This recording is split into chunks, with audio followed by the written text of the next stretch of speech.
All praises to the Most High, Yahweh Ba'ashem Yahweh Shai, Bahashem Raha Kodash. Double honors to the elder apostles and elder bishops of Great Millstone who rule well. Peace and salutations to the hopeful elect, scattered throughout the four corners of the earth, laboring in this truth in all sincerity.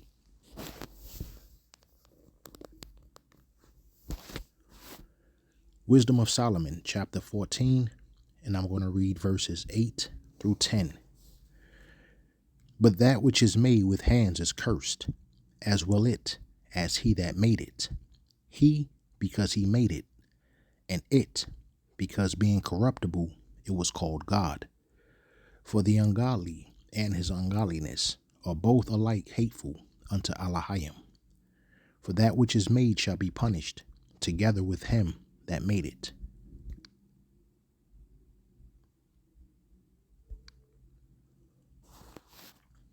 And this is an article from Interesting Engineering.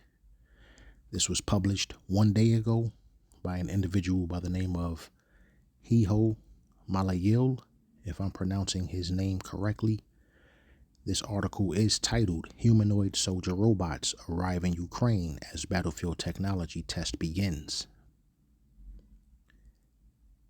Two soldier robots have been delivered to Ukraine for battlefield evaluation, marking a new step in the development of robotic combat systems. The humanoid Phantom Mk1 robots were sent by the U.S.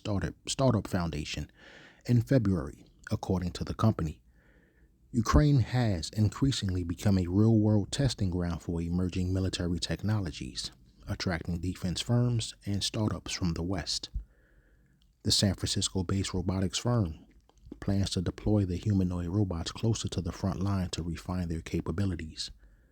In October 2025, Foundation unveiled the Phantom Mk1, a humanoid robot designed specifically for combat and believed to be among the first built for warfare. Foundation revealed that humanoid robots have already been sent to Ukraine for battlefield evaluation, highlighting the growing role of robotics in modern warfare. In a recent interview with Time, Foundation co-founder Mike LeBlanc said the company deployed 2 Phantom Mk1 humanoid robots to Ukraine in February. The robots were sent to the front line for reconnaissance as part of efforts to test the platform in a real combat environment, reports Futurism. Foundation unveiled the Mk1 in October 2025, describing it as a humanoid robot designed specifically for military use. The deployment could represent the first known instance of a humanoid robot being tested on the front lines of the ongoing Russia-Ukraine war. LeBlanc said the company believes robots could eventually perform dangerous battlefield roles currently carried out by soldiers. He added that the Phantom platform is being developed to handle a range of weapon systems typically used by humans. The Mk1 is already undergoing trials in industrial facilities worldwide, but Ukraine has become a key testing ground for emerging military technologies. According to Ukraine state news agency United 24, the country conducted thousands of robotic operations in January alone, most focused on logistics, such as delivering ammunition, weapons, and supplies to frontline troops, reports Futurism. The company is also in close contact with the U.S. Department of Homeland Security about the potential use of Phantom robots for patrol operations along the southern border, reports Militarnai. Not sure what that is, but I'll read that paragraph again. The company is also in close contact with the U.S. Department of Homeland Security about the potential use of Phantom robots for patrol operations along the southern border. Foundation is accelerating the development of military-capable humanoid robots with plans to manufacture up to 50,000 units by the end of 2027. The company's Phantom Mk1 is designed for both industrial and defense roles, positioning it among a small group of robotic systems targeting dual-use applications. The humanoid stands about 5 feet 9 inches tall, weighing roughly 175 to 180 pounds, and is intended for tasks such as reconnaissance, bomb disposal, and other high-risk ground operations. The robot is built to operate in dangerous environments where sending human personnel may be unsafe. Potential battlefield roles include surveillance, logistic support, and handling hazardous materials during military missions. Production plans call for an initial deployment of dozens of units this year, scaling to thousands annually as manufacturing capacity expands. The company plans to lease the robots rather than sell them outright, with estimated annual leasing cost of around $100,000 per unit. That is $100,000 per unit. Continuous operation could allow a single robot to replace multiple human work shifts in industrial settings. Technically, the Phantom Mk1 relies primarily on camera-based vision systems rather than complex sensor arrays like LiDAR. It also uses proprietary cycloid actuators that deliver strength, quiet operation, and back drivability for safer human interaction. The system is designed with human-in-the-loop control, where robots manage movement and navigation while human operators retain authority over any lethal decisions. I'll read that last paragraph one more time. The system is designed with human-in-the-loop control, where robots manage movement and navigation while human operators retain authority over any lethal decisions. So human-in-the-loop control basically means the Phantom Mk1 humanoid robot, it is capable of performing autonomously in regards to mobility and navigation, but a human operator can intervene from a remote location and control the robot's movements and actions with the use of a headset or glove or any other type of wearable device that will allow the robot to mimic whatever movements the human operator is making. So if the human operator is jumping or punching, kicking, diving, rolling, etc., then the robot would be performing the same physical motions. And remember, as the article stated, while the robot is able to maintain its ability to perform these tasks autonomously, there is some operational oversight involved as it pertains to strategic decisions in unpredictable environments. So that is what's meant by human-in-the-loop control. Basically, these robots are capable of walking, jumping, bending, reaching, or doing whatever it needs to do.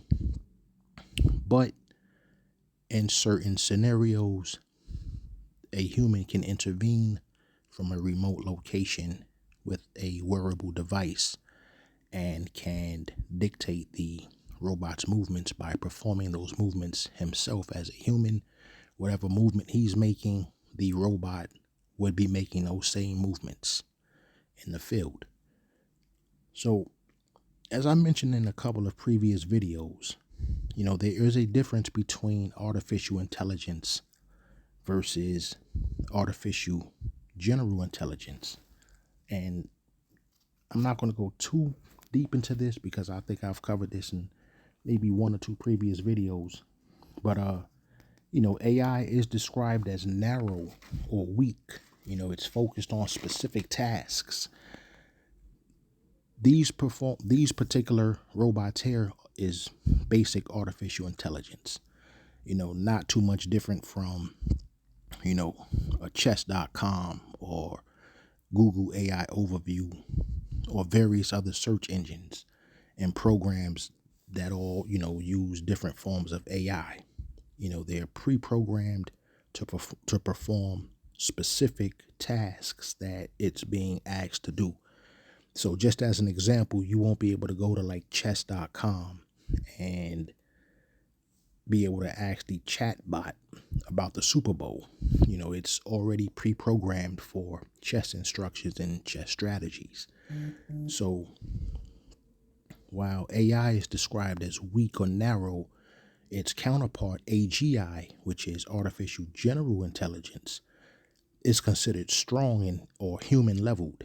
It's basically meaning it's capable of understanding, learning, and applying newfound knowledge to solve problems. It was not explicitly trained and programmed for. So, in other words, AGI has the capability of becoming conscious. It has the ability to become self-learning. It can learn from its mistakes. It can study and learn your patterns, so to speak. And that is the main difference between AGI and regular AI. And, you know, once you have a robot that is capable of self-learning and learning, its environment and being able to understand and apply that newfound knowledge, that's what's known as the singularity.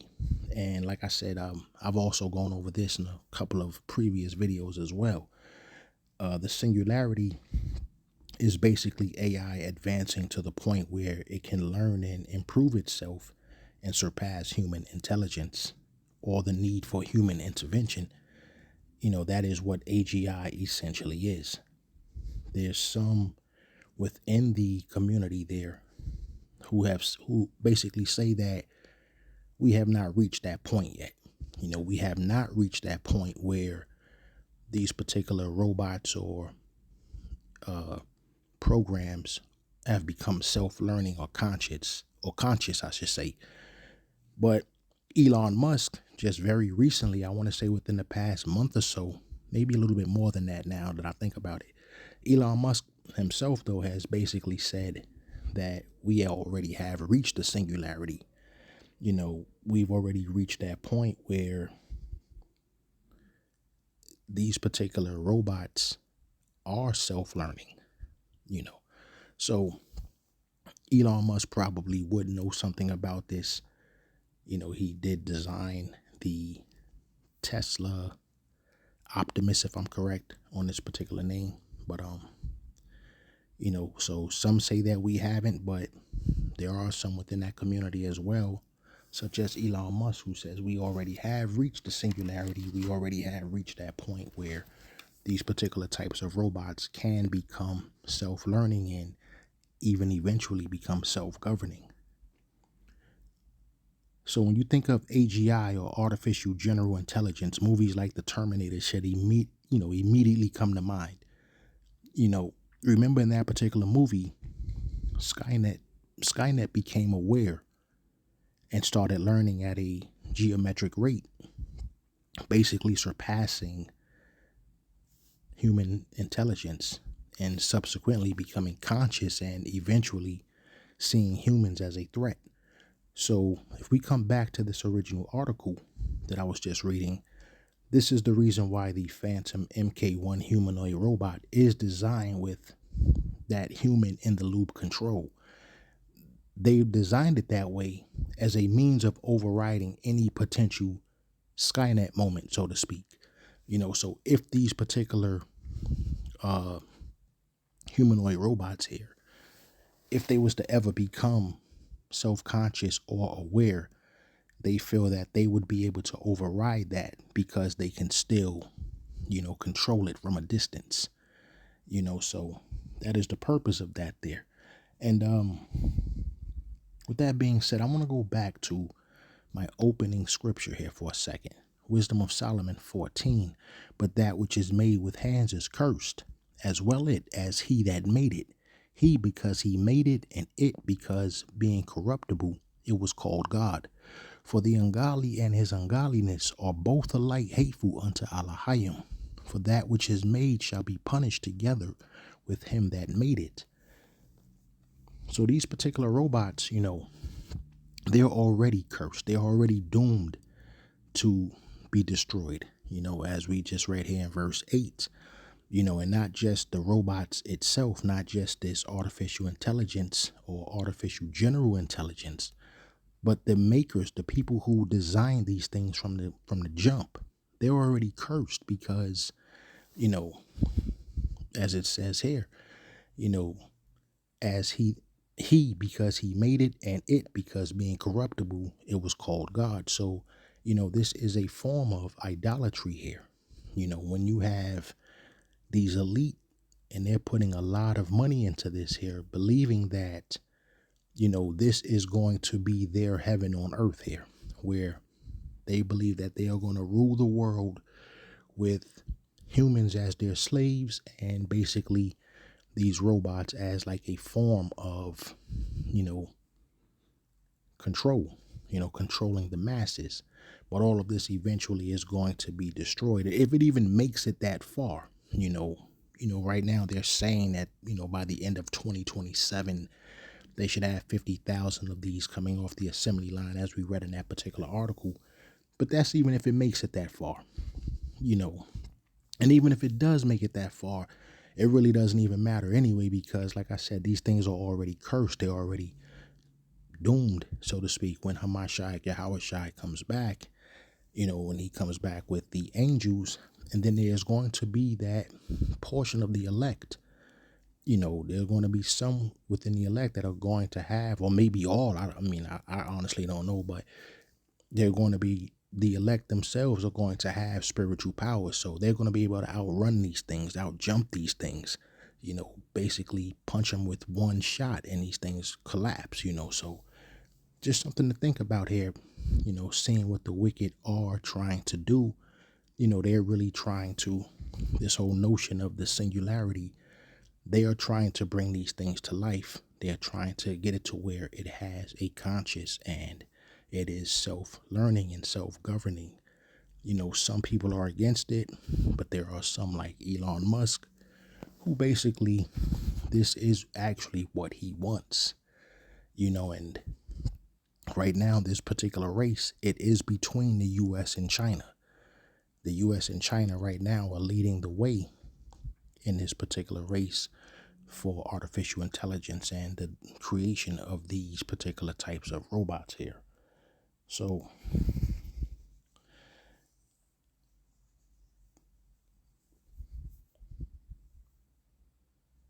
I want to go to some articles that I had on standby here.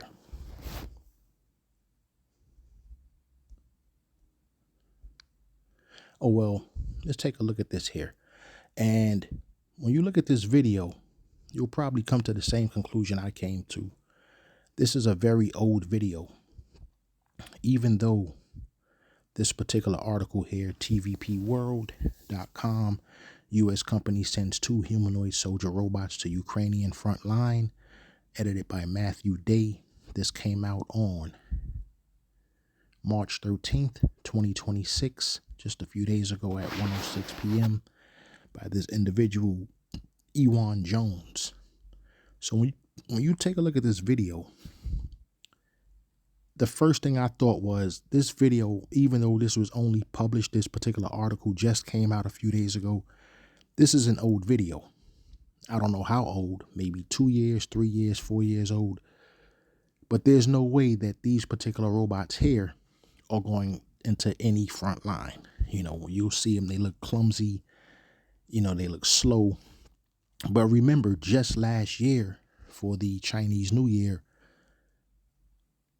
their robots looked the same way. They were falling and stumbling all over the place. But just 1 year later, you saw the performances that they were able to do, I believe about a month or so ago now. And that's also another thing I did a video on a few weeks ago.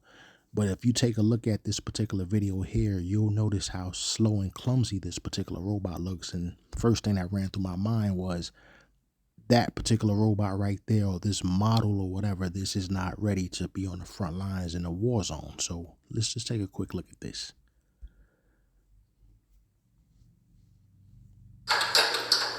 A San Francisco-based tech company has sent 2 humanoid robot soldiers to the Ukrainian front line, the US magazine Time reports. The foundation company handed over the cyber soldiers in February, initially to support reconnaissance operations as part of field tests, according to Time. Company co-founder and US Marine Corps veteran Mike LeBlanc told the magazine that what he discovered in Ukraine was shocking, because the robot was the primary fighter, while the humans became the support operation. Critics say the absence of the human element will lower the risk threshold for decision makers, making conflicts more prevalent.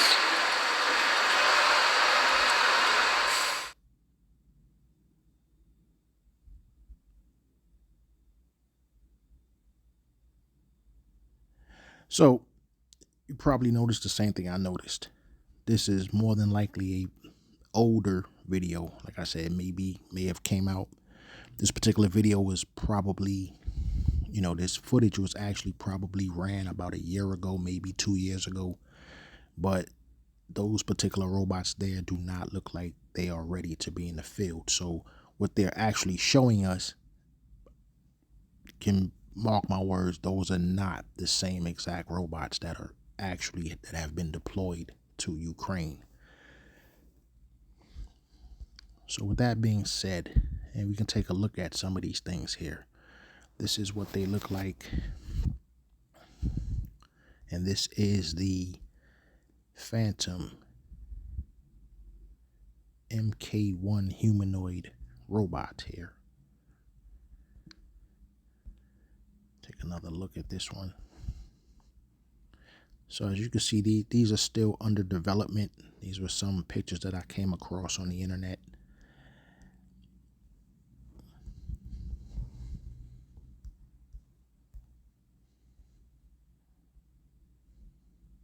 That one there looks like it's in a fighting stance, so to speak. Let's take a look at this. This one as well, looking like it's blocking with his right hand and throwing a hook or a sort of jab or hook with his left hand.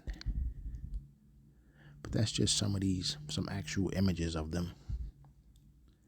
Let's go to this first particular article. Well, not actual an article. I want to go into a couple of things that I had to type up on Google AI Overview. And I do notice with Google AI Overview, you have to be really specific with your questions, because sometimes this particular chatbot has a tendency of trying to beat around the bush, not answering your questions directly or giving you a very generic answer. So I had to ask a very specific question here in regards to the MK1 humanoid robot. Is a human able to wear a headset, and while wearing the headset, whatever physical movement he makes, the robot will be doing the same thing? Yes, a human operator is able to wear a VR headset, that is a virtual reality headset, and through teleoperation, have the Phantom MK1 humanoid robot mirror the physical movements. Developed by the Startup Foundation, often referred to as the Foundation Future Industries, the MK1 is designed for high-risk missions and utilizes this telepresence system to allow the robot to replicate human movements in real time. So that is what's known as telepresence. You have an individual at a remote location wearing whatever wearables or devices he has to wear, which communicate with the robot. The robot will simultaneously be making the same movements that the human operator in a remote location is making. So I'll read a little bit more. Teleoperation system. The operator uses a virtual reality headset and wearable gloves to control the robot. The robot tracks the user's head, neck, and arm movements, replicating them.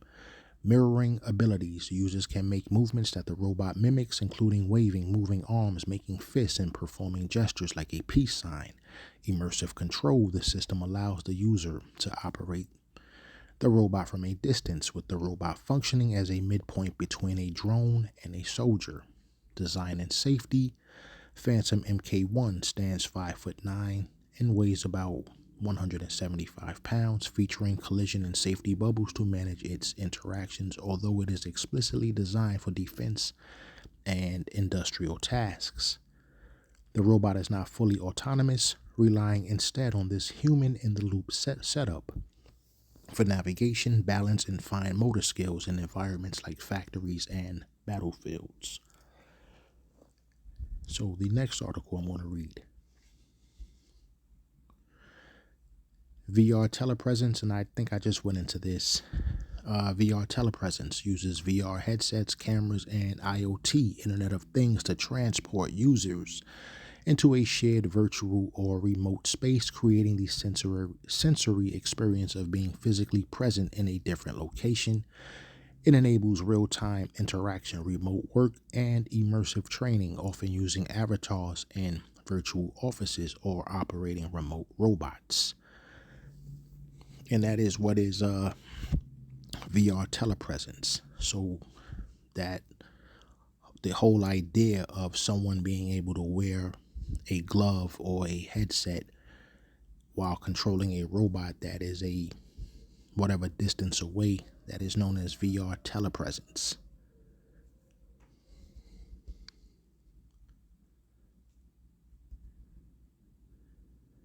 And the last thing here is the Phantom MK1 is a 5'9", 175-pound bipedal humanoid robot developed by Foundation. I'm just going to scroll down to the highlighted blue area here. A hands-on demonstration such as the one featured by CNET showcases it being operated in real time using a VR headset and motion capture suit. I did try to find that particular video and was unsuccessful, but I do know it is. The one that I did find, though, is on YouTube, and I didn't want to get a strike on this video, so I did not upload it, or I don't have it to show you. But if you want to see this here, just go to YouTube and type in CNET. That's the letter C, N-E-T, as you see right there, and just type in virtual reality headset or virtual reality telepresence, and you should be able to see VR telepresence, CNET on YouTube, and you should see a good demonstration there as to how someone actually can move this thing, while wearing this headset. So with all that being said, this here, when you're watching this or you're listening or reading this, all of this should sound real familiar.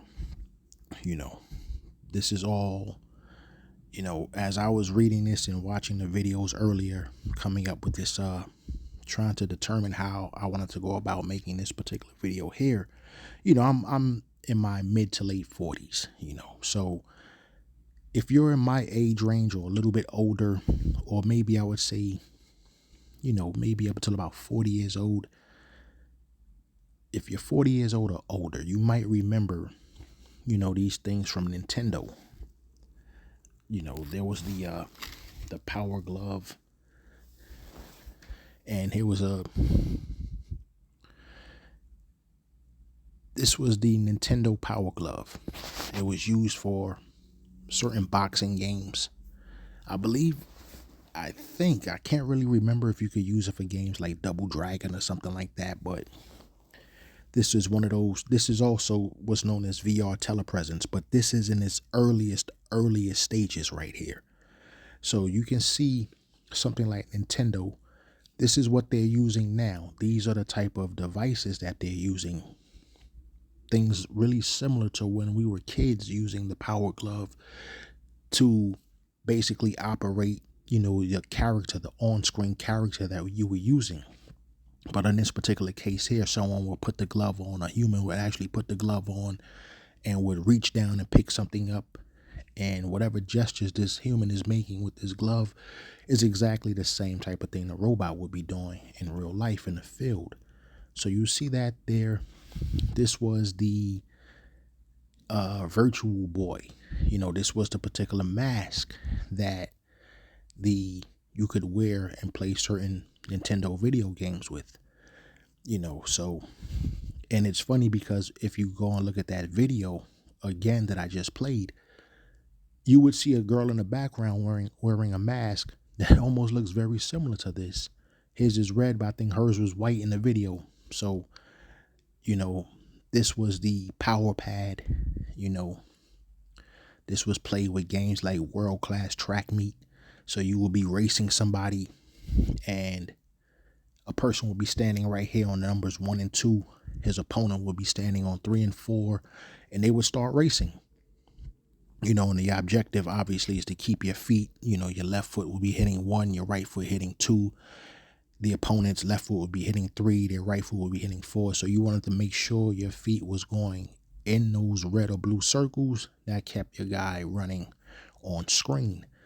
That was known as the Nintendo Power Pad. If you had Nintendo, you had a game like Duck Hunt, or I had a game called Operation Wolf. It was an army game, or it could have been a Marine. I don't really remember, but you would actually be shooting your enemies on screen. So I believe Operation Wolf, I forgot what country, but you were like an army ranger or you were a Marine in the field out there someplace, and your objective was to your objective was to kill the enemy soldiers, but you had to rescue POWs and stuff like that. And of course, on screen, you don't actually see a character, but pretty much like Call of Duty and games like that, this was like Operation Wolf was like the original game like that. So this particular gun is what you would fire at the screen, and that's how you shot your enemies on screen. And then lastly, of course, this was Rob, the actual robot here. And this didn't last long. This wasn't even really, I think they only had like 2 games for this thing here. It didn't last very long, but all of this here that I'm showing, going back to the power glove, the headset and mic, the power pad, the gun here, and that robot Rob, all of these things here was like an introduction to VR telepresence, virtual reality telepresence. This is Rob here, released in 1985 as part of the Nintendo Entertainment System Deluxe set. Rob, or Robotic Operating Buddy, was an innovative accessory designed to interact with television games via light sensors. It acted as a second player by moving its arms to spin or place gyros, supporting specifically Gyromite and Stack Up. So, not that it matters. The only thing here that I had that power pad and that gun, and I spent hours, some days, playing that stuff. This was way back when I was about maybe 8 years old, 9 years old, if I can remember correctly. But like I said, all of these things here, these were VR telepresence or virtual reality telepresence in its earliest stages. And this is the same type of technology here, that this particular type of technology is what they're actually using, or something similar. Obviously, it's more advanced obviously now, but it's what they're actually using now. And this is what they're using to control these particular humanoid robots, the Phantom MK1. So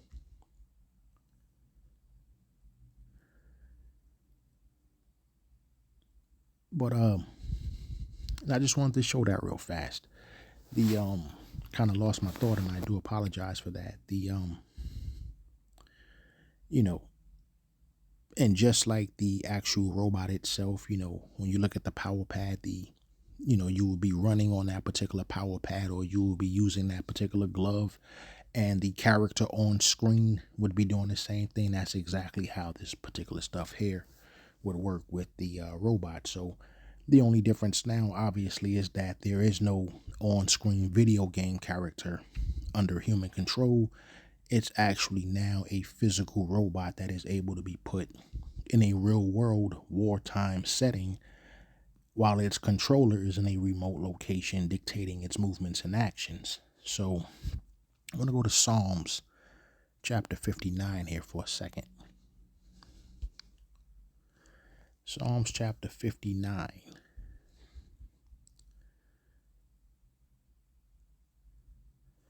And I'll start at verse 7 and I'll read through verse 8. In the NLT, listen to the filth that comes from their mouths. Their words cut like swords. After all, who can hear us, they sneer. But Yahweh Bashem Yahweh Shai, you laugh at them. You scoff at all the hostile nations. That is correct there. Because like I mentioned earlier, right now this is the US and China. And these are the two countries that's leading the charge here in this type of technology. So the US, we do know, is going to be utterly destroyed here. So pretty much all of their technology is going to be burnt up in thermonuclear fire. But whatever China has remaining, they are going to try to use this type of technology here with people controlling it in the backgrounds to try to wage a war against the Most High. And we know how that's going to turn out. So I'm also going to go into, let's go back into this particular article.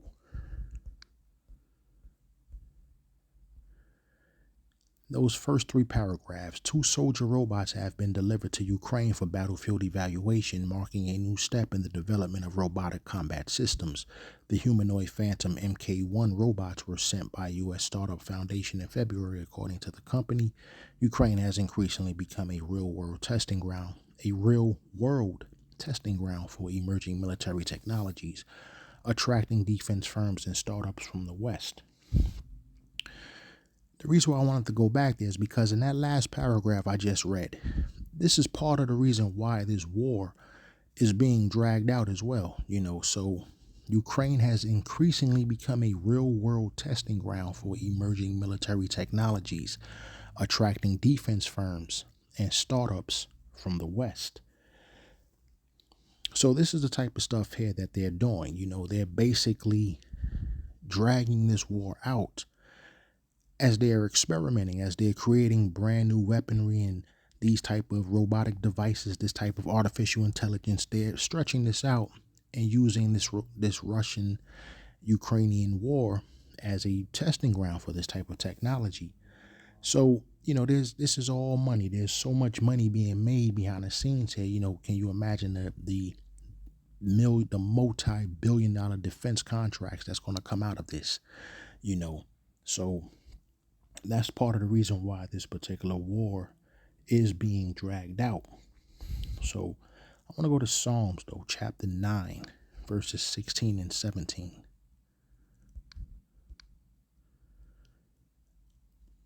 And I'll read this in the KJV. Yahweh Ba'ashem Yahweh Shai is known by the judgment which he executeth. The wicked is snared in the work of his own hands. The wicked shall be turned into hell, and all the nations that forgot Yahweh Ba'ashem Yahweh Shai. And that's exactly what's going to happen. These particular nations, and I did mention it's Moab and the U.S. that's leading the way in this particular technology. But, as you just read here, the wicked is going to be snared in the work of their own hands here. These particular inventions, these creations that they're making here, is basically futile trying to go up against Hamashiach Yahweh Shai. So, and this is why it says the wicked shall be turned into hell, or the wicked will go down to the grave, as it says here in the NLT. This is the fate of all the nations who ignore or forget Yahweh Ba'ashem Yahweh Shai. And this is the reason why, these nations are going to be judged. They believe that their devices, they believe that their inventions, this type of witty craftsmanship, they start believing that they're on the level of the Most High, and he's going to have to bring them down. And that is what we eagerly await here. So, Psalms chapter 58. You can basically, I wanted to read this entire chapter here, as it's subcaptioned here at the top, prayer for the punishment of the wicked. And I'll read this in the NLT. Justice. Do you rulers know the meaning of the word? Do you judge the people fairly? No, you plot injustice in your hearts. You spread violence throughout the land. These wicked people are born sinners. Even from birth, they have lied and gone their own way. They spit venom like deadly snakes. They are like cobras that refuse to listen, ignoring the tunes of the snake charmers, no matter how skillfully they play. Break off their fangs, O Yahweh Ba'ashem Yahweh Shai. Smash the jaws of these lions, O Yahweh Ba'ashem Yahweh Shai. May they disappear like water into thirsty ground. Make their weapons useless in their hands.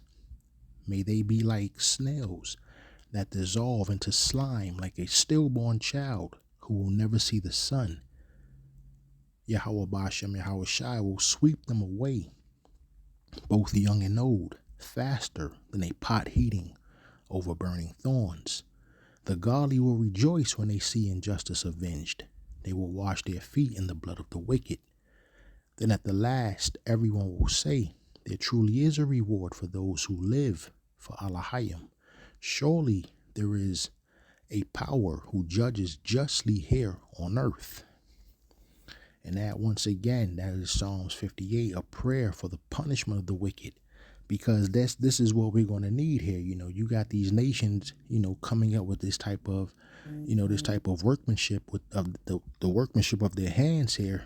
And we are absolutely going to need the Most High Yahweh Ba'ashem Yahweh Shai to basically handle this for us, you know. So with that being said, I'm going to close this out with I'm going to go back to Wisdom of Solomon, chapter 14 once again, and I'm going to read through verses 11 through 14. Once again, Wisdom of Solomon 14, verses 11 through 14. Therefore, even upon the idols of the Gentiles shall there be a visitation, because in the creature of Allahayim they are become an abomination and stumbling blocks to the souls of men, and a snare to the feet of the unwise. I'll read verse 11 one more time. Therefore, even upon the idols of the Gentiles shall there be a visitation, because in the creature of Allahayim they are become an abomination and stumbling blocks to the souls of men, and a snare to the feet of the unwise. For the devising of idols was the beginning of spiritual fornication, and the invention of them the corruption of life. For neither were they from the beginning, neither shall they be forever. For by the vain glory of men they entered into the world, and therefore shall they come shortly to an end. I pray this has been edifying and reaches the ears it's supposed to reach. Shalom.